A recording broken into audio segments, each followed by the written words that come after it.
Hey everyone, book 62. This is going to be a pretty short review because it was a pretty terrible book, and we just completely did not need this book in any way, shape, or form. It has the super original title, Sarah's Dad and Sophia's Mom. I was like, wow, I bet they put a lot of thought into that title. Will worst enemies become sisters?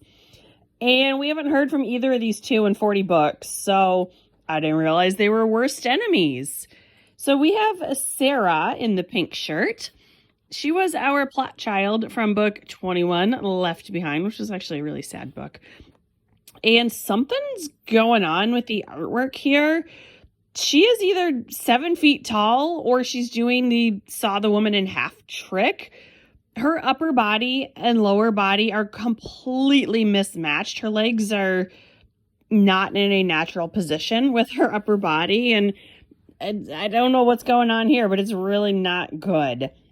And then we have Sophia, who is our plot child from book 9, Against the Rules. And she's from the wrong side of Sweet Valley, so we need to stay away from her. And of course, Elizabeth is just in a tizzy as per usual. So what's going on in this book? And this book does remind me a lot of Babysitter's Club 57, Dawn Saves the Planet, which is by far the absolute worst book in that series. So what's going on? The library needs to be repainted, but the school doesn't have any money for that. So the art students are going to paint murals to hang up, and I'm wondering where that money is coming from because paint is not free. You know, they could have said that's like asbestos paint or lead paint or something, like something reasonable, not, oh, we don't have any money.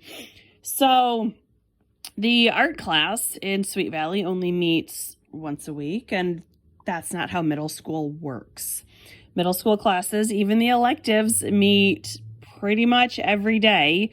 A once-a-week meeting is an elementary school thing, but I think we've certainly established these are not good schools. So Elizabeth gets put in a group with Sarah and Sophia, who just right off the bat can't get along on anything. And their project is they're going to paint a mural having a caricature of every child in their class, and that means they should recycle. I don't get the connection here. But one day while they're painting, the two girls get in a paint fight, and their parents are called to the office. And Sarah's dad immediately pulls out his checkbook and tries to pay for the damage that the girls have caused to the school. And the principal says, no, we don't want your money. We have insurance to cover that. And if the insurance will cover that, why will the insurance not cover the crumbling paint in the library? That seems more of a health hazard than cleaning up some spilled paint. So while they're in the office, the parents... Sophia's mom, her first language is Italian, and that is her preferred language. And it's such an amazing coincidence that Sarah's dad also speaks Italian. So they very quickly go on several dates, and he's really coming on way too strong. And the girls decide they need to break up their parents. But once they see how upset and depressed the parents are, they plot to get them back together, and it's just so pointless. This entire book was pointless. I think we've reached the point of the publisher was demanding a book every month, and they threw together some garbage to meet the publishing deadline. Jessica's plot in this book was also completely and utterly ridiculous. So she's in a group with two boys, and one of them just basically says, like, the Wakefields are nothing special. And any normal person would just brush it off or say, shut up or whatever. But Jessica can't handle that.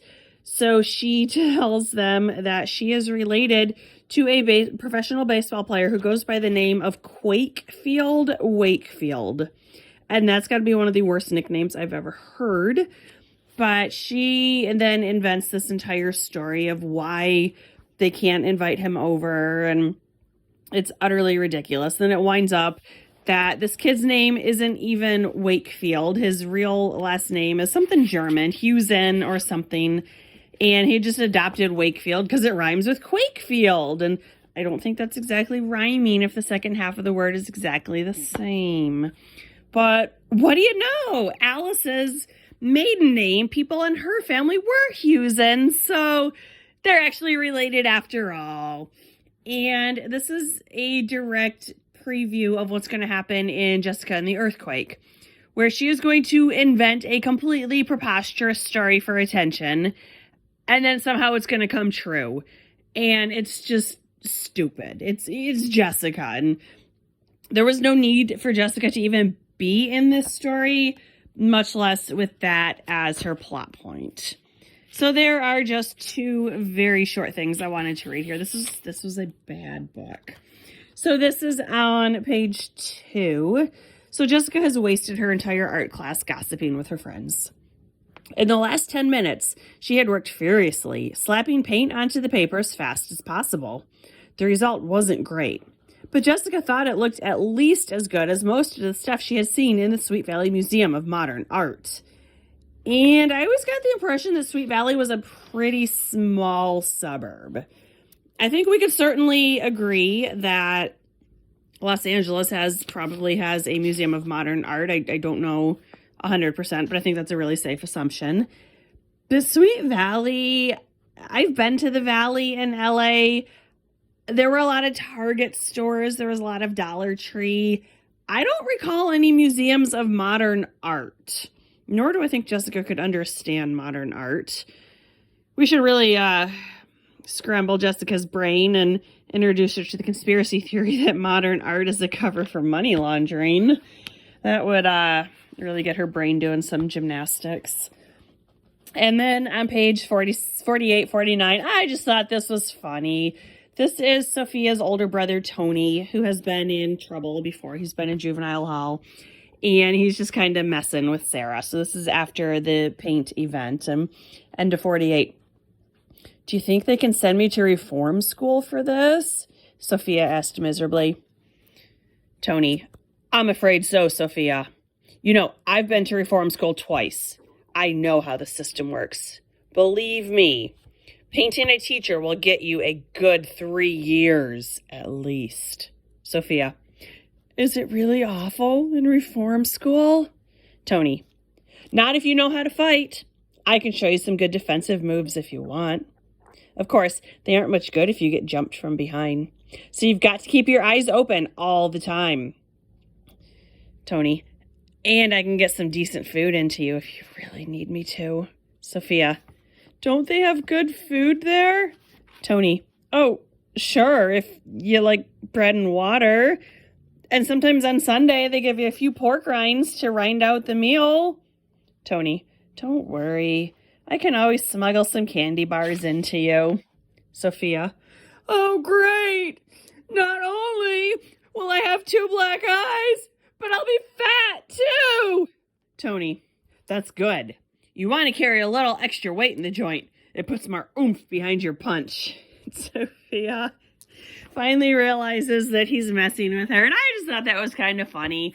The older brother just really giving his sister a hard time. It was like the only funny part of this entire book. The next book is called Poor Lila, where Lila's convinced her dad has lost all his money. There was absolutely zero foreshadowing for that plot point. This book was not good. I don't recommend it. It had basically nothing to do with the twins, and I don't think Sarah and Sophia are compelling enough characters to warrant a follow-up book. So don't read this one. It was a waste of time. I'll get to poor Lila. Poor me for having to read this crap. Thanks for watching, guys. Bye.